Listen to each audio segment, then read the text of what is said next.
दोस्तों आज के वीडियो में डिस्कस करने वाले हैं शैम्पू के बारे में कि शैम्पू का फसलों में क्या यूज है, किन फसलों में यूज कर सकते हैं, किस अवस्था में इसको यूज करना चाहिए फसलों पर। मतलब दोस्तों कि शैम्पू जो है इसका फसलों पर क्या लाभ है और क्या हानियां हैं, या फिर इसका यूज करने का क्या डोज होना चाहिए, इसके साथ में हम और कोई दवा यूज कर सकते हैं, क्या कम्बिनेशन होना चाहिए, इन सब की संपूर्ण जानकारी आज हमको इस वीडियो में मिलने वाली है। तो दोस्तों इसके लिए आप पूरा वीडियो लास्ट तक जरूर देखें। नमस्कार दोस्तों, मैं अजय वर्मा। आप देख रहे हैं आपका अपना यूट्यूब चैनल कृषि प्रधान भारत।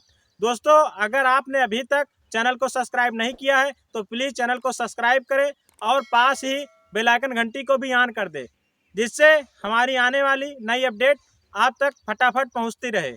दोस्तों किसी प्रोडक्ट को यूज करने से पहले जो सबसे पहली बात आती है वो आती है उसके लाभ के बारे में, कि अगर हमें उसके लाभ के बारे में नहीं पता होता है तो हमें उस प्रोडक्ट पर हमारे विश्वास नहीं बन पाता है और हमें उस चीज़ को यूज करने में थोड़ी दिक्कत होती है। तो सबसे पहले हम दोस्तों आपको बता दें कि इसके लाभ क्या हैं अगर हम फसलों पर इसका यूज करते हैं। तो किसान भाइयों, जिस प्रकार से हम शैम्पू को अपने हेयर वॉश के लिए यूज करते हैं तो इससे हमारे जो हेयर होते हैं वो बढ़िया से साफ हो जाते हैं, उसके धूल और डस्ट सब निकल जाते हैं। उसी प्रकार से हमारी फसल भी है कि हमारे फसल पर तमाम प्रकार के धूल और डस्ट उसकी पत्तियों पर आ करके बैठ जाते हैं। तो अगर हम उस पर कोई स्प्रे लगाते हैं तो उस धूल और डस्ट के कारण वो पत्तियों पर तो गिरते हैं लेकिन उसके रूम छिद्रों से अंदर नहीं जा पाते हैं। तो अगर हम शैम्पू का घोल बना करके किसान भाइयों अगर कोई दवा हमें स्प्रे करना है, अगर उससे एक दिन पहले हम अपनी फसलों पर अगर इसका स्प्रे लगा देते हैं, डीप स्प्रे कर देते हैं, तो अगर हम उसके बाद में कोई स्प्रे लगाते हैं तो उसका हमारे फसलों पर बहुत ही अच्छा परिणाम देखने को मिलता है। फसल बहुत अच्छे से उसको एब्जॉर्ब करती हैं। अगर हमारी फसलों पर किसान भाइयों किसी प्रकार का कोई अगर मकड़ी का जाला है या माइट लगी हुई है तो ये सब भी इनसे खत्म हो जाती हैं। मकड़ियाँ सब नीचे गिर जाती हैं, जाले खत्म हो जाते हैं, हमारे पौधों की पत्तियां बिल्कुल साफ हो जाती हैं। दोस्तों इसका जो अलग और नेक्स्ट जो लाभ होता है हमको किसान भाइयों, जो हमारी फसलों की जो प्रकाश संश्लेषण की जो क्रिया होती है ये इसके यूज करने के बाद बहुत बढ़िया हो जाती है। दोस्तों इसके यूज करने से हमारे पौधे को तमाम प्रकार के विटामिन और प्रोटीन भी मिल जाते हैं, क्योंकि किसान भाइयों जो शैम्पू होता है शैम्पू में प्रोटीन होती हैं जो बालों को मजबूत बनाता है और प्रोटीन हमारे पौधों के लिए भी बहुत ज़रूरी होती है।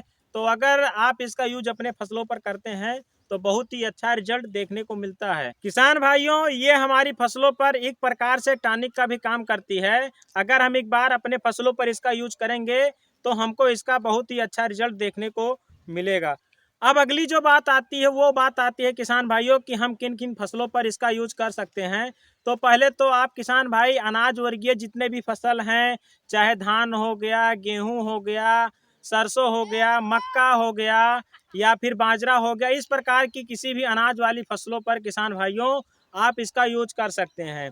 सब्जी वर्गीय जो भी फसलें हैं, मूली हो गया, गाजर हो गया, चकुंदर हो गया, खीरा हो गया, लौकी हो गया, तोरई हो गया, कद्दू हो गया, शिमला मिर्च हो गया, इस प्रकार की अगर आपकी जो भी सब्जी वर्गीय फसलें हैं किसान भाइयों आप उस पर इसका बड़े ही आसानी से बिना किसी झिझक के आप इसका उस पर स्प्रे लगा सकते हैं। सब्जी वर्गीय फसलों पर दोस्तों शैम्पू का स्प्रे एक बार जरूर करना चाहिए, इससे इसका खर्चा कम हो जाता है और पौधों पर इसका रिजल्ट बहुत ही बेहतर देखने को मिलता है। किसान भाइयों अब बात आती है कि अब हम पौधों पर इसका स्प्रे कौन सी अवस्था में दे सकते हैं। तो किसान भाइयों जब आपका फसल 20 से 25 दिन का हो जाए तब आप इस पर स्प्रे लगा सकते हैं, या फिर जब आपका फसल हार्वेस्ट के लिए तैयार हो जाए तो उससे 10 से 15 दिन पहले आप इसका स्प्रे लगा सकते हैं। किसान भाइयों अगर आप इसका एक और बेहतर रिजल्ट लेना चाहते हैं तो आप फसलों पर इसका स्प्रे तब लगाइए जब आपकी फसल वेजिटेटिव ग्रोथ में हो, उसमें कल्लों का फुटाव अधिक हो रहा हो, तब आप इस पर इसका स्प्रे लगाइए। या फिर जब आपके पौधे में फूल आने वाला हो तो उससे जस्ट पहले आप इसका स्प्रे लगा सकते हैं।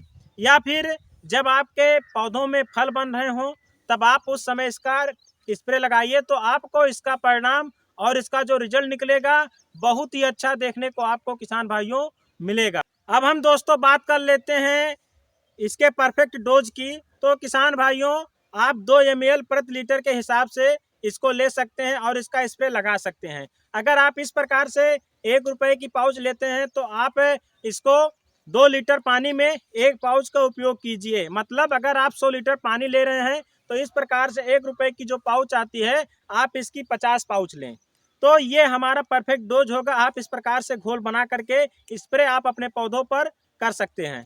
दोस्तों, इसका स्प्रे लगाते समय जो हमको सावधानी करनी है कि जब भी आप शैम्पू का अपने पौधों पर स्प्रे लगाएं तो इसका डीप स्प्रे करें और पत्तियों के ऊपर नीचे से इसका स्प्रे करें, जिससे इसमें जो धूल और डस्ट जो बैठे हुए हैं वो निकल जाएं, या जो मकड़ी का जाला है, जो माइट है, ये सब खत्म हो जाएं और जिससे इसका परिणाम हमारे फसलों पर बेहतर देखने को मिले। दोस्तों, अब बात कर लेते हैं कि इसके नुकसान की और इसमें सावधानी हमको क्या रखना है।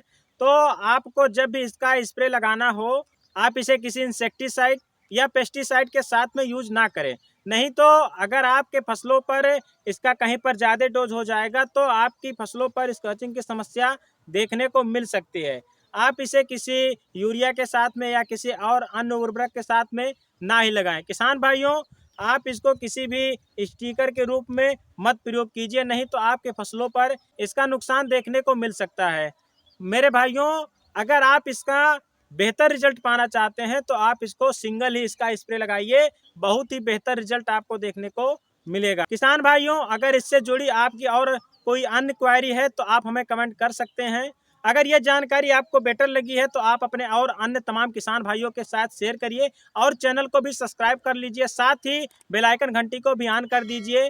वीडियो को लाइक करना ना भूलें। आप हमें अपना सुझाव जरूर दें।